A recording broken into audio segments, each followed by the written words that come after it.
Hello guys, നമ്മളിന്ന് ഉണ്ടാക്കാൻ പോകുന്നത് വെറും തട്ടിക്കൂട്ടൽ റൈസാണ്. ബസുമതി റൈസ് ഉണ്ടെങ്കിൽ നിങ്ങൾക്കും പെട്ടെന്ന് ഉണ്ടാക്കാൻ പറ്റിയ റൈസാണ്. നെയ്ച്ചോറാണോ എന്ന് ചോദിച്ചാൽ അതുമല്ല, ബിരിയാണി ആണോ എന്ന് ചോദിച്ചാൽ അതുമല്ല. അങ്ങനത്തെ ഒരു വെറൈറ്റി സാധനമാണ് നമ്മളിന്ന് ഉണ്ടാക്കാൻ പോകുന്നത്.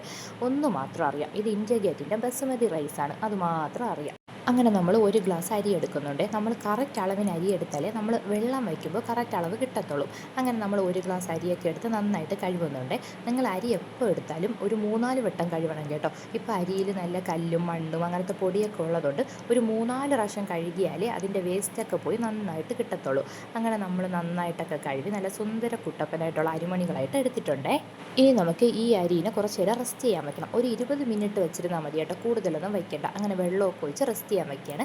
ആ സമയം കൊണ്ട് നമുക്ക് ഇതിന് വേണ്ട സവാള അരിഞ്ഞെടുക്കാം. ഞാൻ ഇവിടെ ഒരു സവാളയാണ് എടുത്തിട്ടുള്ളത്. അത്യാവശ്യം വലിയ സവാളയായതുകൊണ്ട് ഒന്നേ എടുത്തിട്ടുള്ളൂ. നിങ്ങൾക്ക് ചെറിയ സവാളയാണെങ്കിൽ 2 എടുക്കാം കേട്ടോ.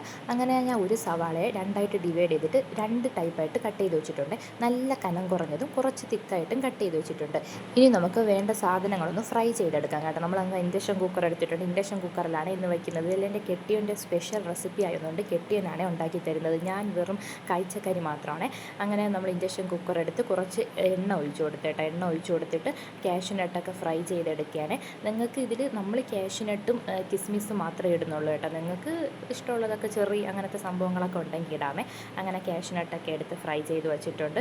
അടുത്ത് കിസ്മിസ് ഇതാ ഫ്രൈ ചെയ്തുകൊണ്ടിരിക്കുകയാണ്. നിങ്ങൾ കാഷ്യൂനട്ടും കിസ്മിസും ഫ്രൈ ചെയ്യുമ്പോൾ കുറച്ച് കൂടുതൽ എടുക്കണം കേട്ടോ. അല്ലെങ്കിൽ നമ്മൾ ഫ്രൈ ചെയ്ത് വെച്ചിരിക്കുമ്പോൾ നമ്മൾ പകുതി അതിൻ്റെ വയറ്റിൽ പോകും. അവസാനം അത് ഡെക്കറേഷൻ ചെയ്യാൻ ഒന്നും കാണത്തില്ല. അതുകൊണ്ട് നമ്മൾ ഈ പകുതി നമ്മളെ വയറ്റിലെത്തിയിട്ടുണ്ട് കേട്ടോ. അങ്ങനെ കാഷ്യൂനട്ടും നമ്മളെ മുന്തിരിയൊക്കെ ഫ്രൈ ചെയ്തെടുത്ത് വെച്ചിട്ടുണ്ട്. ഇനി ആ എണ്ണയിൽ തന്നെ നമ്മൾ നല്ല കുഞ്ഞായിട്ട് അരിഞ്ഞ് വെച്ചിട്ടില്ലേ സവാള, അതും കൂടെ ഇട്ട് ഫ്രൈ ചെയ്യണം കേട്ടോ. ഇത് നമുക്ക് ലാസ്റ്റ് അതിന് പുറത്തിടാൻ വേണ്ടിയിട്ടാണ്.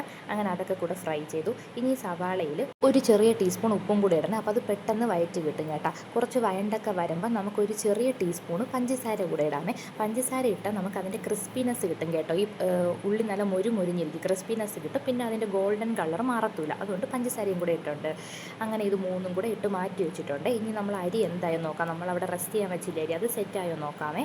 അങ്ങനെ നമ്മുടെ അരിയൊക്കെ ഇവിടെ സെറ്റായിരിക്കുകയാണ്. ഇനി നമ്മൾ അതിനെ ഊറ്റി മാറ്റി വെക്കണം കേട്ടോ. വെള്ളമൊക്കെ തിവർത്തി വെക്കണം. അങ്ങനെ നമ്മൾ വെള്ളമൊക്കെ അരിച്ച് തോർത്തി വെച്ചിട്ടുണ്ട് കേട്ടോ. അപ്പോൾ നമ്മളിന്ന് ഇതുണ്ടാക്കാൻ പോകുന്നത് കുക്കറിലാണ്. ഇനി കുക്കർ എടുത്തിട്ട് ഒരു വലിയ സ്പൂണ് നെയ്യ് ഒഴിക്കണം കേട്ടോ. നെയ്യ് ഒഴിച്ചിട്ട് നമ്മൾ ഈ ഏലയ്ക്ക, ഗ്രാമ്പൂ, നമ്മുടെ കറുവാപ്പട്ടയിലെ ഇതൊക്കെ കൂടെ എല്ലാം കൂടെ ഇട്ട് അങ്ങോട്ടും ഇങ്ങോട്ടും ആക്കുക. കൂടെ കുറച്ച് പെരിഞ്ചീരവും കൂടി ഇടണേ. കുറച്ച് തീ കൂടിപ്പോയോണ്ട് ഉള്ളോളം കരിഞ്ഞു പോയി കേട്ടോ. സാരമില്ല, നിങ്ങൾ ഇടുമ്പോൾ തീ കുറച്ചിട്ടാൽ മതി കേട്ടോ. ഇതിൽ തീ കുറച്ചിട്ടാലേ അത് കറക്റ്റായിട്ട് വരത്തുള്ളൂ. ഇനി നമ്മൾ ആദ്യം അരിഞ്ഞ് വെച്ചിട്ടില്ലേ കുറച്ച് സവാളയില്ലേ, ആ സവാളയും കൂടെ ഇടണം. സവാളയും കൂടെ ഇട്ടിട്ട് അങ്ങോട്ടും ഇങ്ങോട്ട് വഴറ്റണം. ഒരു 5 മിനിറ്റ് മതി കേട്ടോ. 5 മിനിറ്റ് എല്ലാം കൂടെ ഒന്ന് നന്നായിട്ട് വഴറ്റണേ. എല്ലാം കൂടെ വഴണ്ട് വരുമ്പോൾ നമുക്കിനി വെള്ളം ഒഴിക്കാം കേട്ടോ. നമ്മളിപ്പോൾ 1 ഗ്ലാസ് അരിയാണ് എടുത്തിട്ടുള്ളത്. അതുകൊണ്ട് നമുക്ക് 1.5 ഗ്ലാസ് വെള്ളം ഒഴിക്കണം കേട്ടോ. എപ്പോഴും നമ്മൾ എത്ര ഗ്ലാസ്സാണ് എടുക്കണം അതിൻ്റെ ഇരട്ടിയായിട്ടാണ് ഒഴിക്കേണ്ടത്.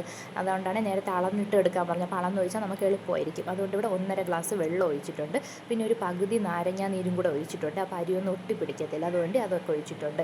ഇനി അത് നന്നായിട്ട് ചൂടായി വരണം കേട്ടോ. വെള്ളമൊക്കെ നന്നായി ചൂടായിട്ട് തിളച്ച് വരും. അപ്പോൾ നമ്മളിവിടെ മാറ്റി വെച്ചിട്ടില്ലേ അരി, അതെടുത്ത് നമുക്ക് ഇട്ട് കൊടുക്കാം കേട്ടോ. അപ്പോൾ ഇവിടെ വെള്ളമൊക്കെ നന്നായിട്ട് തിളച്ച് വന്നിട്ടുണ്ട്. ഇനി നമ്മളവിടെ കഴുകി മാറ്റി വെച്ചിരുന്നില്ലേ, ആ അരിയൊക്കെ ഇട്ട് കൊടുക്കുകയാണേ.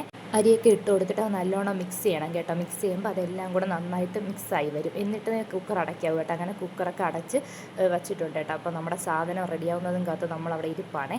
ഇനി വിസിൽ വരും കേട്ടോ. നമ്മൾ 3 വിസിലാണ് ഇട്ടിട്ടുള്ളത്. നമ്മൾ കറക്റ്റ് വേവ് നോക്കണം കേട്ടോ, അല്ലെങ്കിൽ നല്ല വെന്ത് പോകും. അങ്ങനെ 3 വിസിലൊക്കെ വന്ന് അങ്ങനെ വെയിറ്റ് ചെയ്യണം കേട്ടോ. വെയിറ്റ് ചെയ്ത് അതിൻ്റെ പ്രഷറൊക്കെ പോയതിന് ശേഷം തുറന്ന് നോക്കിയിട്ട് നമ്മുടെ വെറൈറ്റി റൈസ് ഇവിടെ റെഡി ആയിട്ടുണ്ട് കേട്ടോ. ഇനി നമുക്ക് ഫ്രൈ ചെയ്ത് വെച്ചിരിക്കുന്ന നമ്മളെ ഈ സവാളയില്ലേ, അതും നമ്മളെ കിസ്മിസ്, മറ്റേ കാഷ്യൂനട്ടൊക്കെ ഇല്ലേ, അതൊക്കെ ഇനി ഡെക്കറേറ്റ് ചെയ്ത് കൊടുക്കാം കേട്ടോ. അങ്ങനെ നമ്മൾ ഡെക്കറേറ്റ് ചെയ്തിട്ടുണ്ട്.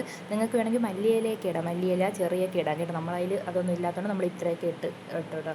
ഇപ്പോൾ സ്കൂളൊക്കെ തുറന്നുകൊണ്ട് നമ്മളെ കുട്ടികൾക്ക് പെട്ടെന്ന് എളുപ്പത്തിൽ കൊടുക്കാൻ പറ്റിയ സാധനമാണ് കേട്ടോ. നമുക്ക് ഇതിൻ്റെ കൂടെ കറിയൊന്നും വേണ്ട, നല്ല ടേസ്റ്റ് ആയിരിക്കും. പക്ഷേ നമുക്ക് ചിക്കൻ കറി ഉള്ളതുകൊണ്ട് നമ്മളതൊക്കെ കൂട്ടി കഴിച്ചു. Bye bye.